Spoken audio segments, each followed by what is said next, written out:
Hey, welcome to Bikes, Boats, and Bivouacs. We left Savannah. Where are we headed, Marie? We're in North Carolina. At the Enfield Rocky Mount KOA Journey, just off 95. Let's check it out.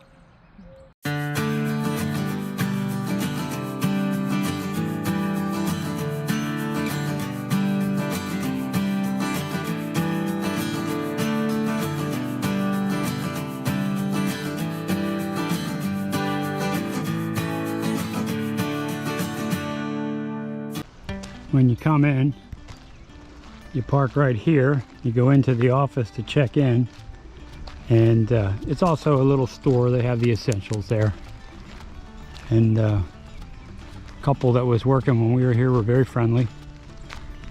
You see they do have some sites up front. They have a nice big sign out at the road, so you can't miss it. Pretty big sign off the roadway. And the campground's well marked as far as what road to take to get to your site. So that was good. Okay, we have made it to our site at the Enfield Rocky Mount KOA. We're in a pull-through site. It is site 33.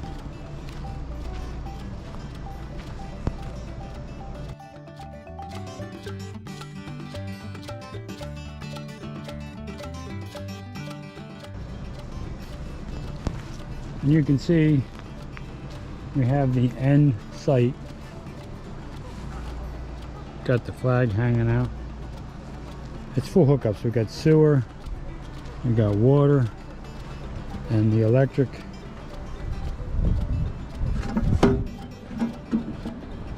Is 50, 30, and 20. It's long enough for us. See the towel, we left Georgia and it was pouring, so everything was wet, so we're drying everything out. I had to come off the hitch because it sloped, so I didn't have to move the truck, so I can just drop right back on it tomorrow. But it is sloped down a little bit.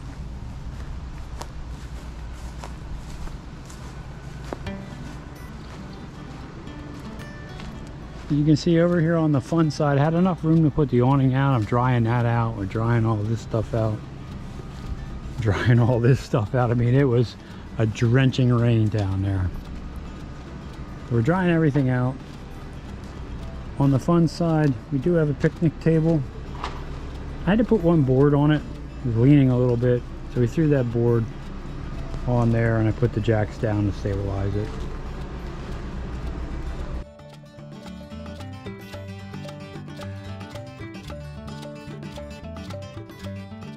We do have a couple of cabins for rent, so you can enjoy the camping experience if you don't have a camper. Also, just a BBB tip of the day: if you're traveling with a truck full of stuff and you're nervous about it being parked in a hotel or motel parking lot overnight, KOAs are an excellent option. You can stay in one of the cabins there and you got your truck right in front of you. The pool looks very clean.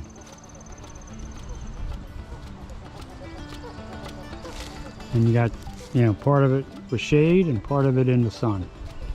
You have a playground area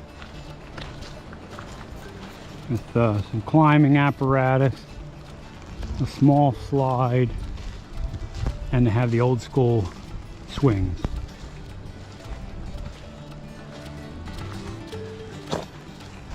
You can see the campground. This is a lot of pull-throughs here in a treed section, so you get a little bit of shade. And this is a Enfield Rocky Mount KOA Journey. The journeys are more for folks that are traveling through, you know, stopping for a couple days maybe. So that's there's 3 different levels of KOA campgrounds. The convenience of this one is only a mile off of 95 in the northern part of North Carolina, so it's a good stop.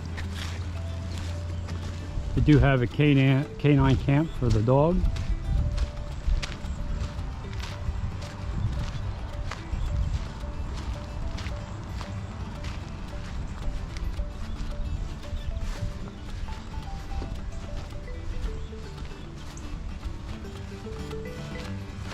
Of course, Phoebe's with us.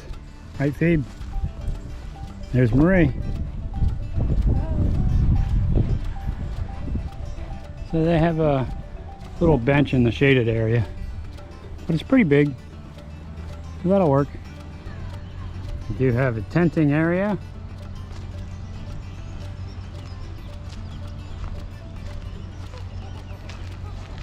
And volleyball and a couple picnic tables to hang out at.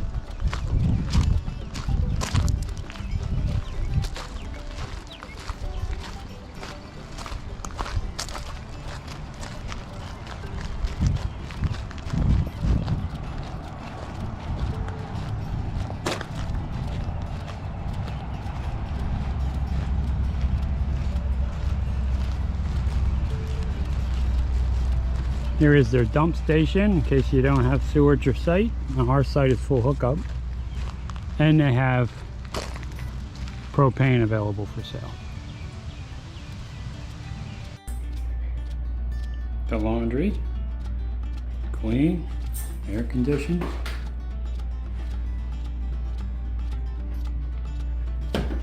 See, washers are $2, dryers are $1 for 35 minutes. Okay, so I want to talk a little bit about the Enfield Rocky Mount KOA in northern North Carolina, just off I-95. Now, this is a KOA Journey. There are 3 levels of KOA's: Journey, Holiday, and Resort. So this is a Journey, meaning it's got a lot of pull-through sites, and it's typically a place you would stay for 1 or 2 nights. It's not a 7-day resort kind of experience, right? So this is for a stop on your way to a destination. And if you want to read more about that, if you go to KOA's website, they'll explain on there all the details about what makes up each category of KOA campground. But this campground has it's a small campground, but it has everything you need for an overnight stay. So it's right off of 95, less than a mile. Big KOA sign at the entrance that you can't miss. When you pull in there and go in to check in, the staff is super friendly, and Bear the Golden Retriever is usually sleeping behind the desk, monitoring the employees.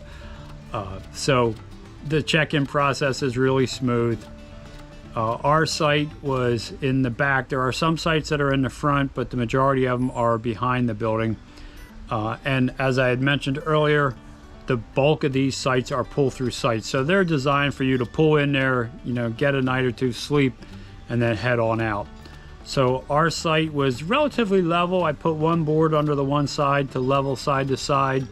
There was a bit of a slope, so I had to unhitch the trailer from the truck to rise it high enough so that it was level front to back, and I didn't have to move the truck, so I could just drop it right back on there when we were ready to leave the next day. So that wasn't an issue. It is full hookup. Nearly all the sites are full hookup, but they do have a dump site in case you're in one of the tent sites, or in a site that perhaps doesn't have sewer. I wanted a full hookup site because I wasn't going to be camping. After that arrival home, I wasn't going to be camping for a few weeks, so I wanted to make sure I really rinsed out the black tank. So I did all that there. There are amenities there to help out. There's a playground there that's well maintained. The equipment is a bit older, but it's in good shape. The pool looked fantastic. It was clean. The water was crystal clear. So great place to take a dip in the water if you're sitting out in the heat for a while. It's dog friendly. There were a lot of people walking their dogs while we were there, including us walking Phoebe. And they do have a dog park, so you can take them off leash and let them walk around. As far as the site sizes, it's a typical KOA, but they have a multitude of sites that accommodate mostly any type of rig. I mean, we saw big diesel pushers in there. We saw small campers in there, and fifth wheels. So there was a little bit of everything, toy haulers. a little bit of everything. And when we got there, we arrived at maybe 3 o'clock, I think. It was relatively empty by 6 o'clock. There were a lot of rigs in there, you know, by 6:30. So it is truly a KOA journey where folks pull in off the road and then they head out the next day. The bathrooms were really clean, and there's a laundry room with the washers and dryers that were all functioning. So from an accommodation perspective, you know, it really did have everything we need. The office and store, it has all the essentials that you might have forgotten or ran out of, and it's combined with the registration area, so that's where the store is. So it was a good overnight stop. It does exactly as intended as a journey, and the highlight for me was getting to pet Bear the golden retriever when Bear was out for a walk with her owner. So just a really, you know, really pleasant night after driving through crazy traffic. Normally we go down 81, this time we went up 95. So depending on the route you take, this might be an option for you. Look, if this video helped you or you enjoyed it, consider subscribing to the channel. It's free, it helps me out a lot. Also ring that bell, you'll be notified every time I put up a new video, and give the video a thumbs up. That helps it be seen by a wider audience. But more important than all that, go have some fun out there. Hey, thanks for watching.